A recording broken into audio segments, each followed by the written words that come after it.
Whether you're trekking through Disneyland or packed into a stadium dancing to your favorite band, it's easy to get lost in a crowd. Being bounced around in such a chaotic environment can be exciting, but crowds can pose a major safety risk that not many people realize. In order to better understand the potential threats, crowd dynamic research has become a growing field, where researchers like Dr. William H. Warren study the behaviors of large groups. I try to develop models of how an individual reacts to other people around them, and we do that using virtual reality. So we take a participant and put them in a virtual crowd where they can walk around in a large lab space about 40 by 50 feet, and we can measure their behavior as they're interacting with this crowd. So we can manipulate the virtual crowd in order to see how people respond, when they're trying to follow a crowd or when they're trying to weave their way through a crowd. Warren is a chancellor's professor of cognitive, linguistic, and psychological sciences at Brown University. He says that at a base level, there's two types of crowd interactions. So there's the regime when you can move freely and your interactions with other people are pretty much guided by vision. Like you can see how other people are moving. You have time and space to respond to how they're moving. And that's normally how we're like walking down a street or trying to cut through a sidewalk where people are moving in a different direction. And then the other regime is when people get packed so close together that it's physical contact, right, rather than sensory contact that's guiding their movements. And that's when you start to get things happen to people that are not under their control. They get caught up in these crowd motions. Whether you're stuck in the middle of a stagnant crowd or able to move with the flow of the group, both of these dynamics present their own dangers. The first phenomenon is known as a stampede, when a large group of people rush to get to the same destination. So there's enough freedom of movement so that people can begin to move quickly. And the problem with stampedes is that then often people trip and fall, right? And so you get people in the crowd start to fall, other people fall over them, and you start to get piling up of bodies where the people behind you can't see what's happening. So they keep coming, right? And so it just builds. The second threat is called a crowd surge, sometimes known as a crush. And that happens when people are pressed up against, like the gate at a stadium or the entrance to a concert, and they haven't opened the gate yet, and people behind are pushing to try to get in, and the people in front are getting squeezed up against the gate or the doors of the venue. And so then the physical contact begins to get tighter and tighter, the forces get higher and higher, and people lose the ability to breathe, right? So the density of the crowd gets so high that you can't inhale, you can't take a breath. And so the casualties in crushes are often by asphyxiation because people just can't breathe. The most recent example of a crowd surge occurred in Itaewon, South Korea. More than 150 people died during a Halloween celebration. Large crowds got stuck in alleyways, which created a crush. And even though there was little movement, many people were also trampled. Unfortunately, Warren says these events happen every year, though not all have as large of an impact as the South Korea incident. Places like clubs and concerts are prime venues for crowd surges and stampedes, despite authorities' best efforts to reduce the risks. So you can plan for some of those, like large concerts or outdoor stadiums, mass events. But it's these sorts of, the Halloween gathering wasn't like a planned event with somebody organizing it. And I think the police just failed to anticipate, or the authorities failed to anticipate what the sizes, the numbers of people were going to be like. In previous events in Itaewon, they've had police or guards controlling the entrances to these little alleys, which is where the worst crushes happened. And they just were pretty much absent, as far as I could tell. Around 100,000 people from all over the world attended the Halloween event, waiting to get into bars and clubs. Warren says the streets and alleyways were simply too small to accommodate such a large crowd. So part of what was happening was that there's a subway entrance or subway exit right on Itaewon Street. And so that many people were arriving from this metro station, right, then just right into the middle of this large, dense crowd. And so the density just kept going up and up. The alley that had the worst casualties was actually on a hill. So the two main streets are connected by these little alleys, and the alleys are actually on a hill. So Seoul is pretty hilly.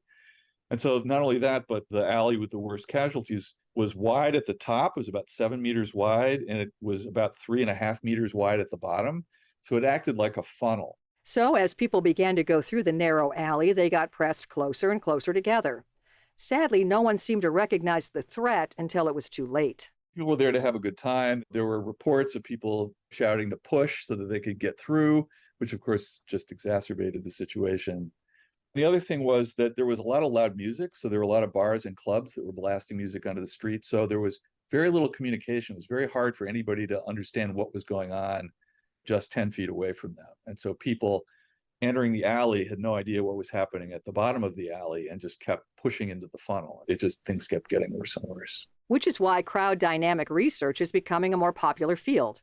Scientists are continuing to develop strategies that can keep everyone safe, no matter how large of a group they're in. For events like the Hajj, the pilgrimage to Mecca, which is one of the largest mass events in the world, there are people who do studies with crowd simulations to try to anticipate where the jams are going to be, the bottlenecks are going to be, and how to keep the pedestrian flow moving. So there's a whole kind of infrastructure around crowd management and crowd control so that you don't end up with this sort of situation.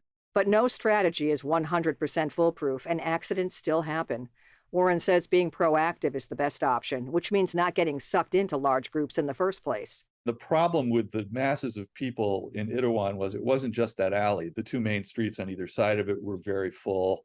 There were several alleys which had casualties. And so the crowd just got so big and so dense in so many places that it became really hard for people to move. However, if you do find yourself in the middle of a crowd, find the closest exit. The CDC recommends that you don't resist the flow of the crowd, try to go with the flow of the crowd, try to remain standing, right, instead of falling.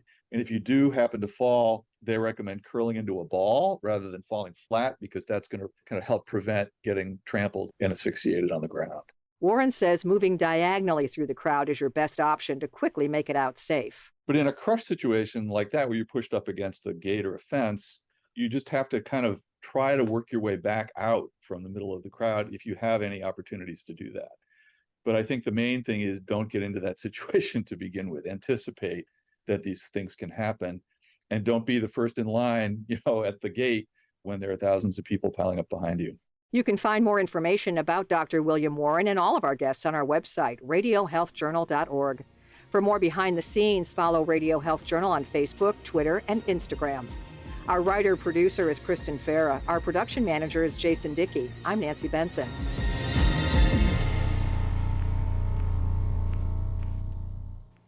Coming up next week on Radio Health Journal. December 25, December 26, and January 1st have more dead on arrival deaths, more emergency department deaths than on any other day of the year. Why you should pay more attention to your health this holiday season. Then the nonprofit that's arming the public with harm reduction tools. I saw a lot of people dying from opioid overdose. It's completely preventable, and their access to medication and interventional tools that could save their life wasn't there. All that and more on Radio Health Journal.